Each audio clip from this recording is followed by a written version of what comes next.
ಇನ್ಫೋಬೈಟ್ಸ್ Kannada YouTube ಚಾನಲ್ಗೆ ಸ್ವಾಗತ. So ಇವತ್ತು ನಾನು ನಿಮಗೆ ಒಂದು ಇಂಟ್ರೆಸ್ಟಿಂಗ್ ಆಗಿರೋ ಜಾಗವನ್ನು ತೋರಿಸ್ತೀನಿ. ಅದೇನಪ್ಪ ಅಂತಂತಂದ್ರೆ ವಿಜಯನಗರ ಸಾಮ್ರಾಜ್ಯದ ರಾಜಧಾನಿ ಹಂಪಿಯನ್ನು ನೀವೆಲ್ಲ ನೋಡಿರ್ಬೋದು. ಆದ್ರೆ ನೀವೆಲ್ಲರೂ ನೋಡದೇ ಇರೋಂಥ ಒಂದು ಹಂಪಿಯನ್ನು ನಾನಿವತ್ತು ತೋರಿಸ್ತೀನಿ ನಿಮಗೆ. ಏನದು ನೀವೆಲ್ಲ ನೋಡದೇ ಇರೋ ಹಂಪಿ ಅಂತಂತಂದ್ರೆ, ನೀವೆಲ್ಲ ನೋಡಿರ್ಬೋದು ವಿಜಯನಗರದ ಸಾಮ್ರಾಜ್ಯದ ಹಂಪಿ ರಾಜಧಾನಿಯಾದಂಥ ಹಂಪಿಯಲ್ಲಿ ವಿಜಯವಿಠಲ ದೇವಸ್ಥಾನ, ಕಲ್ಲಿನ ರಥ ಮತ್ತು ವಿರೂಪಾಕ್ಷೇಶ್ವರ ದೇವಸ್ಥಾನ, ಹಾಗೆ ಬೇರೆ ಬೇರೆ ಸ್ಥಳಗಳನ್ನು ನೋಡಿರ್ತೀರಿ. ಆದ್ರೆ ಇವತ್ತು ನಾನು ನಿಮಗೆ ತೋರಿಸೋದಂಥ ಹಂಪಿ ಯಾವುದು ಅಂತಂತಂದ್ರೆ, ನೀವು ಇದುವರೆಗೂ ನೋಡದೇ ಇರೋಂಥ ಹಂಪಿ ಮತ್ತು ಎಕ್ಸ್ಪ್ಲೋರ್ ಆಗಿರೋಂಥ ಹಂಪಿಯನ್ನು ನಾನು ಇವತ್ತು ನಿಮಗೆ ತೋರಿಸ್ತೇನೆ. ಏನಿರುತ್ತೆ ಅದರಲ್ಲಿ, ಅಥವಾ ಯಾವುದ್ಯಾವ್ದು ಜಾಗಗಳು ಕರ್ಕೊಂಡು ಹೋಗ್ತೀನಿ ಅಂತ ಮುಂದೆ ನಿಮ್ಗೆ ತಿಳಿದುಕೊಡ್ತೀನಿ. ಇನ್ನೂ ನಮ್ಮ ಚಾನಲ್ಗೆ ಯಾರು ಸಬ್ಸ್ಕ್ರೈಬ್ ಮಾಡಿಲ್ಲ, ಬೇಗ ಸಬ್ಸ್ಕ್ರೈಬ್ ಮಾಡಿಕೊಡ್ರಿ. ಮುಂದೆ ಇದೇ ಥರ ವೀಡಿಯೋಗಳನ್ನ ಹಾಕ್ತಾ ಇರ್ತೀನಿ. ಬೆಲ್ ಐಕನ್ನ ಕ್ಲಿಕ್ ಮಾಡಿ, ಮತ್ತು ನಿಮಗೆ ನೋಟಿಫಿಕೇಷನ್ ಬರುತ್ತೆ ನಾವು ವೀಡಿಯೋ ಹಾಕಿದಾದ್ಮೇಲೆ. ಸೊ ಮುಂದೆ ನೋಡೋಣ ಯಾವ ರೀತಿ ಹಂಪಿಯನ್ನು ನಾನು ನಿಮ್ಗೆ ತೋರಿಸ್ತೀನಿ ಅಂತೇಳಿ. ಹೋಗೋಣ. ಓಕೆ,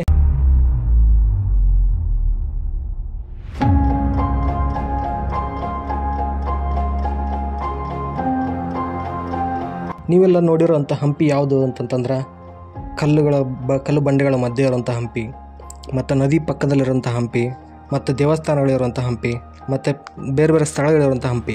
ಆದರೆ ಇವಾಗ ನೀವು ನೋಡ್ತಾ ಇರೋಂಥ ಹಂಪಿ ಏನಿದೆ, ಇದು ಹಂಪಿಯ ಸುತ್ತಮುತ್ತಲಿರೋಂಥ ಜಾಗ ಅಂತಂದರೆ ಪ್ರಕೃತಿ ಸೌಂದರ್ಯದ ನಡುವೆ ಇರೋಂಥ ಹಂಪಿ. ಸೊ ಇದನ್ನು ನಾವು ಕೆಲವೊಬ್ಬರು ಅನ್ಕೋಬೋದು ಕೇರಳ, ಬಾಲಿ ಅಂತೇಳಿ. ಅಲ್ಲ, ಇದು ಹಂಪಿನೇ. ಹಂಪಿ ಸುತ್ತಮುತ್ತಲಿರುವಂಥ ಜಾಗ. ಸೊ ಇಲ್ಲಿ ಭತ್ತದ ಗದ್ದೆಗಳು ಈ ಥರ ಚೆನ್ನಾಗಿರುತ್ತೆ ನೋಡಲಿಕ್ಕೆ. ನಿಮಗೆ ಈ ಒಂದು ರೊಟೇಷನಲ್ಲಿ ನೀವು ಬಂದರೆ ಈ ಭತ್ತದ ಗದ್ದೆಗಳನ್ನ ನೋಡ್ಬೋದು. ಇದು ಯಾವ ರೊಟೇಷನಪ್ಪ, ಯಾವ ಜಾಗ ಯಾವ ಕಡೆ ಬರುತ್ತೆ ಅಂತಂತಂದರೆ, ನೀವು ಹೊಸಪೇಟೆಯಿಂದ ಹುಲಿಗಿಗೆ ಬಂದು ಹುಲಿಗಿಯಿಂದ ಅಂಜನಾದ್ರಿ ಬೆಟ್ಟ ದಾರಿಯಲ್ಲಿ ಬಂದರೆ ಈ ಒಂದು ಜಾಗಗಳೆಲ್ಲ ನೋಡ್ಬೋದು. ಅದೇ ರೀತಿ ನೀವು ಇನ್ನೊಂದು ದಾರಿ ಇದೆ ನಿಮಗೆ, ಅಂಜನಾದ್ರಿ ಬೆಟ್ಟದಿಂದ ಪಕ್ಕದಲ್ಲಿ ಒಂದು ರೋಡ್ ಇದೆ. ಆ ರೋಡಿಂದ ನೀವು ಆ ಕಡೆ ಮುಂದಕ್ಕೆ ಹೋದರೆ ಗಂಗಾವತಿ ರೋಡಿಗೆ ಬರುತ್ತೆ. ಸೊ ಅಲ್ಲಿ ನಿಮಗೆ ಇದಕ್ಕಿಂತ ಚೆನ್ನಾಗಿ ಭತ್ತದ ಗದ್ದೆಗಳಿರುತ್ತೆ. ನೀವು ಅಲ್ಲಿ ಕೂಡ ಈ ಒಂದು ಪ್ರಕೃತಿ ಸೌಂದರ್ಯನ ನೋಡ್ಬೋದು.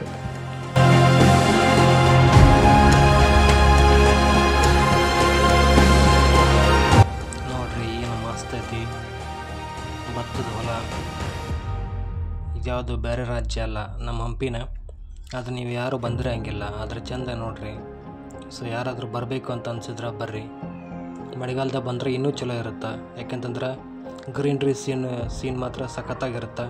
ಸೊ ನಿಮಗೆ ಬಂದರೆ ಒಂಥರ ಮನಸ್ಸಿಗೆ ಭಾಳ ಸಮಾಧಾನ ಅನಿಸೋಂಥ ಜಾಗ ಅಂತಂದರೆ ಇದೆ. ನೀವು ಹಂಪಿಗೆ ಹೋದರೆ ನಿಮಗೆ ದೇವಸ್ಥಾನಗಳು ಸಾಕಷ್ಟು ಸಿಗುತ್ತೆ. ಆದರೆ ಈ ಜಾಗದಲ್ಲಿ ಬಂದರೆ ನಿಮಗೆ ಭಾಳಷ್ಟು ಮನಸ್ಸಿಗೆ ಸಮಾಧಾನ ಆಗುವಂಥ ಜಾಗಗಳಿದೆ. ಬರ್ರಿ, ಬಂದು ಈ ನೇಚರ್ನ ಅನುಭವಿಸಿ.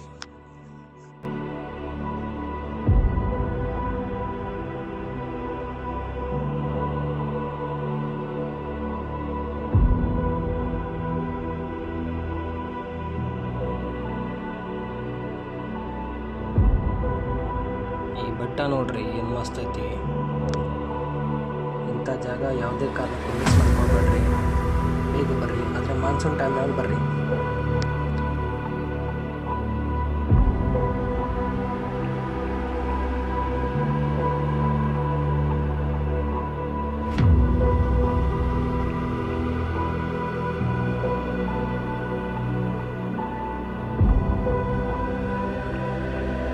ನೀವು ಇಲ್ಲಿ ನೋಡ್ತಿರ್ಬೋದು, ನಿಮ್ಗೆ ಉಳ್ಕೊಳ್ಳೋಕೆ ಇಲ್ಲಿ ಹೋಮ್ ಸ್ಟೇಗಳು ಇರ್ತವೆ, ಮತ್ತು ರೆಸ್ಟೋರೆಂಟ್ ಥರ ಒಂದಷ್ಟು ಲಾಡ್ಜ್ಗಳು ಇರ್ತವೆ. ಬೇರೆ ಬೇರೆ ಥರದ್ದು ಹೊಂದಾಗ ಮಾಡಿರ್ತಾರೆ. ಸೊ ಇಲ್ಲಿ ನಿಮಗೆ ಭಾಳಷ್ಟು ಕಾಟೇಜಸ್ಗಳು ಮತ್ತು ಭಾಳ ಕಡಿಮೆ ರೇಟಿಗೆ, ಮತ್ತು ನಿಮಗೆ ನಿಕ್ಕುವಂಥ ರೇಟಿಗೆ ಇಲ್ಲಿ ಕಾಟೇಜಸ್ಗಳು ಸಿಗುತ್ತೆ. ನೀವು ಯಾವ ಟೈಮಲ್ಲಿ ಬೇಕಾದರೂ ಕೂಡ ಬರ್ಬೋದು.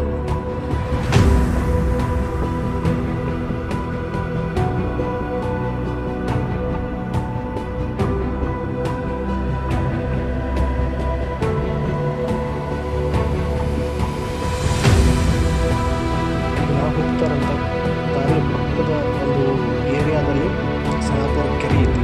ಸೊ ನೀವು ಅಲ್ಲಿಗೂ ಕೂಡ ಹೋಗ್ಬೋದು. ಅದು ಭಾಳ ದೊಡ್ಡ ಪ್ರೇಕ್ಷಣೀಯವಾದ ಸ್ಥಳ. ಅಲ್ಲಿ ಒಂದು ಭಾಳ ಅತಿ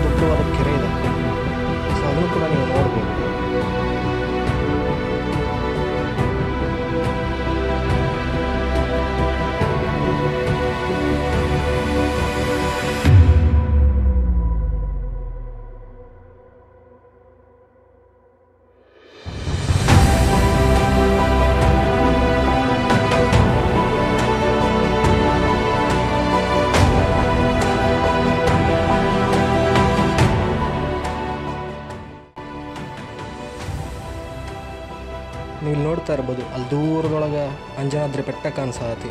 ಇದು ಎಲ್ಲಿಂದ ಅಂತಂದ್ರೆ ಅಂಜನಾದ್ರಿ ಬೆಟ್ಟಕ್ಕೆ ಹೋಗೋಕ್ಕಿಂತ ಮುಂಚೆ ನಾವೊಂದು ವಿಜಯನಗರ ಸಾಮ್ರಾಜ್ಯದ ಒಂದು ಬ್ರಿಡ್ಜ್ ಇದೆ. ಸೊ ಆ ಬ್ರಿಡ್ಜಿನ ಹತ್ರ ನಾವು ಇದ್ದೀವಿ ಈಗ. ಸೊ ಅದನ್ನು ನೀವು ನೋಡ್ಬೋದು. ಇಲ್ಲಿಂದ ಅಂಜನಾದ್ರಿ ಬೆಟ್ಟ ಕಾಣಿಸುತ್ತೆ ನಿಮಗೆ.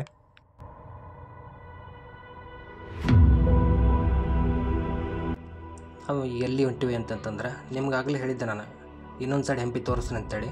ಅದೇ ಜಾಗಕ್ಕೆ ಹೊಂಟೀನಿ ಈಗ. ಸೊ ಇದರೊಳಗೆ ಏನು ಇನ್ನೊಂದು ಸೈಡ್ ಹಂಪಿ ಅಂತಂದ್ರೆ, ಸೊ ನೀವು ಇಲ್ಲಿ ಫಾರೆಸ್ಟ್ ಒಳಗೆ ಹೋಗ್ತಾ ನಿಮಗೆ ಮುಂದೆ ಹಂಪಿಯ ಈ ಕಡೆ ಭಾಗ ಅಂತಂದ್ರೆ ತುಂಗಭದ್ರಾ ನದಿಯ ಈ ಕಡೆ ನಿಮ್ಗೆ ಜಾಗ ಸಿಗುತ್ತೆ ನೋಡಲಿಕ್ಕೆ. ಸೊ ನಾನು ನಿಮ್ಗೆ ಆವಾಗಲೇ ಹೇಳಿದ್ದೆ ಇನ್ನೊಂದು ಸೈಡ್ ಹಂಪಿಯನ್ನು ನಾನು ನಿಮ್ಗೆ ತೋರಿಸ್ತೇನೆ ಅಂತೇಳಿ. ಇದು ಇನ್ನೊಂದು ಸೈಡ್ ಹಂಪಿ. ನೀವು ನೋಡ್ತಾ ಇರ್ಬೋದು ತುಂಗಭದ್ರಾ ತಟದಲ್ಲಿರುವಂಥ ವಿರೂಪಾಕ್ಷೇಶ್ವರ ದೇವಸ್ಥಾನ. ಇದರ ಪಕ್ಕದಲ್ಲೇ ದೇವಸ್ಥಾನಗಳು ಹಂಪಿ ಎಲ್ಲ ಇದೆ. ಸೊ ನಾವೀಗ ಈ ತುಂಗಭದ್ರಾ ನದಿಯ ಈ ಕಡೆ ಇದ್ದೇವೆ. ಸೊ ನಾನು ಆಗಲೇ ನಿಮ್ಗೆ ಹೇಳಿದೆ ಹಂಪಿಯ ಇನ್ನೊಂದು ಭಾಗ ಇದೆ. ಹಂಪಿ ಬರೀ ದೇವಸ್ಥಾನಗಳಷ್ಟೇ ಅಲ್ಲ, ಈ ಪ್ರಕೃತಿ ಸೌಂದರ್ಯದ ಮಧ್ಯೆ ಕೂಡ ಹಂಪಿ ಇದೆ ಅನ್ನೋದನ್ನು ನಾನು ನಿಮಗೆ ತೋರಿಸಿದ್ದೀನಿ. ಸೊ ನಿಮಗೆ ಇಷ್ಟ ಆಗಿದೆ ಅಂತ ಅಂದ್ಕೊತೀನಿ.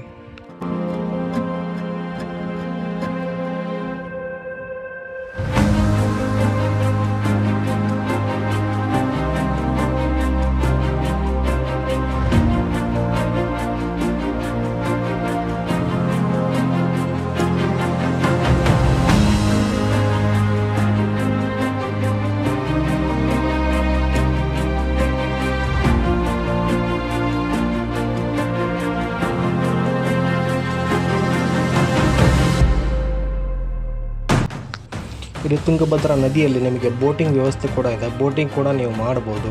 ಯಾರಿಗಾದರೂ ನಿಮ್ಗೆ ಇಂಟ್ರೆಸ್ಟ್ ಇದ್ದರೆ ಬೋಟಿಂಗ್ ಕೂಡ ನೀವು ಹೋಗ್ಬೋದು.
ಸೊ ಈಗ ನೋಡ್ತಾ ಇರೋದು ಅಂಜನಾದ್ರಿ ಬೆಟ್ಟ.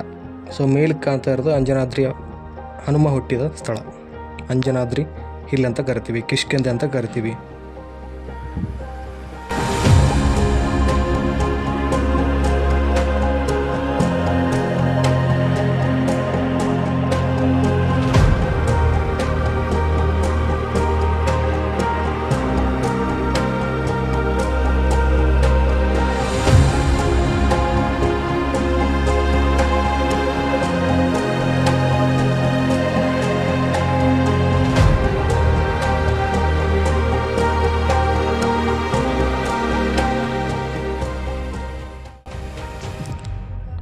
ಈಗ ನಾವು ಬಂದಿರೋಂಥ ಜಾಗ ಯಾವುದಪ್ಪ ಅಂತಂದ್ರೆ ಪಂಪಾ ಸರೋವರ. ಹಾಗೆ ಇಲ್ಲಿರೋಂಥ ಶಬರಿ ಗುಹೆಯನ್ನು ನಾನು ನಿಮಗೆ ತೋರಿಸ್ತೀನಿ ಇವತ್ತು. ಸೊ ಅದೇ ರೀತಿ ಈ ಪಂಪಾ ಸರೋವರ ಭಾಳ ಐತಿಹಾಸಿಕ ಒಂದು ಸ್ಥಳ ಆಗಿದೆ.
ವಾಪಸ್ ನಾವು ಎಲ್ಲ ನೋಡಿಕೊಂಡು ವಾಪಸ್ ಹೊಸಪೇಟೆಗೆ ಹೊಂಟೀವಿ.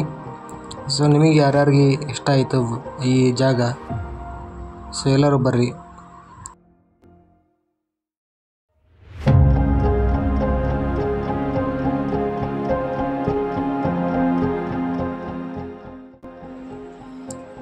ಇದು ತುಂಗಭದ್ರಾ ನದಿಯ ಬ್ರಿಡ್ಜ್.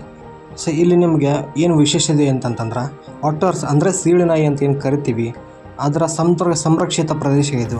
ಸೊ ಇಲ್ಲಿ ನಿಮಗೆ ಸೀಳುನಾಯಿ ನೋಡಲಿಕ್ಕೆ ಸಿಗ್ತಾವೆ. ಸೊ ಇಲ್ಲಿ ನೀವು ನೋಡ್ಬೋದು. ಮತ್ತು ಈ ಜಾಗಕ್ಕೆ ಇನ್ನೊಂದು ವಿಶೇಷತೆ ಏನಂತಂದ್ರೆ, ಸೊ ನೀವು ಇಲ್ಲಿ ಪ್ರೀ ವೆಡ್ಡಿಂಗ್ ಶೂಟ್ ಕೂಡ ಮಾಡಿಸ್ಬೋದು. ಭಾಳಷ್ಟು ಜನ ಇಲ್ಲೇ ಪ್ರೀ ವೆಡ್ಡಿಂಗ್ ಶೂಟ್ ಮಾಡಿಸ್ತಾರೆ ಇದೇ ಜಾಗದಲ್ಲೇ.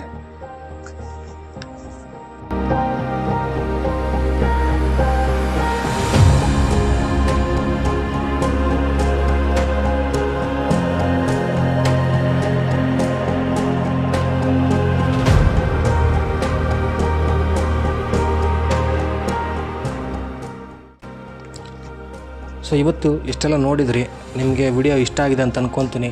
ನಿಮಗೆ ಇಷ್ಟ ಆದರೆ ಈ ಒಂದು ಚಾನಲ್ನ ಸಬ್ಸ್ಕ್ರೈಬ್ ಮಾಡಿ, ವಿಡಿಯೋ ಲೈಕ್ ಮಾಡಿ, ಕಮೆಂಟ್ ಮಾಡಿ ಮತ್ತು ಶೇರ್ ಮಾಡಿ.